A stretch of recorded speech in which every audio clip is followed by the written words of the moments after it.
kata Umar Al-Khattab, dia beritahu kepada Salman Al-Farisi, wahai Salman, pergi rumah Ali, bagi tahu dia datang ke pejabat sekarang.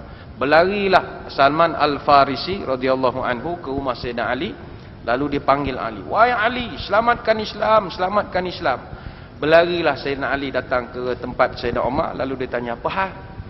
Wahai Ali, ini 3 orang Yahudi mau tanya soalan, anta tolong jawab bagi pihak kerajaan. Ini cerdik Umar. Lalu Ali bertanya, no problem, apa soalan mau tanya? Jadi Yahudi tanya, Ali, sebutkan pada aku 5 makhluk yang tidak lahir daripada mak dia. Tapi ini makhluk 5 tak ada mak. Dia makhluk macam kita, bernafas, bernyawa, makan, minum, berketurunan, tapi tidak ada mak. Dia lahir tak ada mak. Ali radhiyallahu anhu lantas menjawab, oh, kata dia, ini soalan senang saja.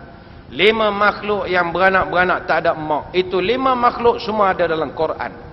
Yahudi lagi pelik, ada dalam Quran? Ya, kata Ali, 5 ada dalam Quran. Sebab anta minta 5, anak kasih 5. Kalau anta mau lebih lagi anak boleh kasih. Diam Yahudi. Wah, ini sudah bagus. Dalam Quran ada cerita makhluk tak ada mak. Lalu kata Yahudi, apa 5 makhluk yang lahir-lahir beranak-beranak tak ada mak? Kata Ali, makhluk pertama yang lahir tak ada mak, Adam alaihi salam. Nabi Adam confirm tak ada mak.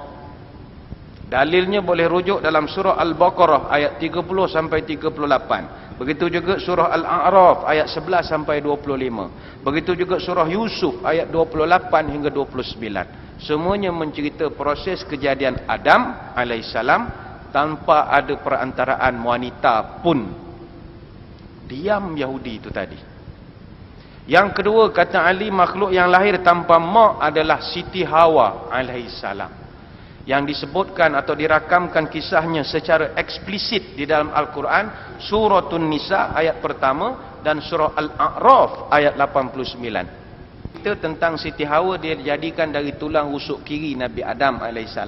Ada nak perbetulkan benda perkara pelik dalam Quran ni, jangan pakai logik. Kalau fikir pakai otak, gila kita nanti. Jangan fikir bila tak boleh fikir lalu benda tu tak betul. Jangan, benda pelik jangan fikir dengan akal. Sebab otak kita ini ada had dia.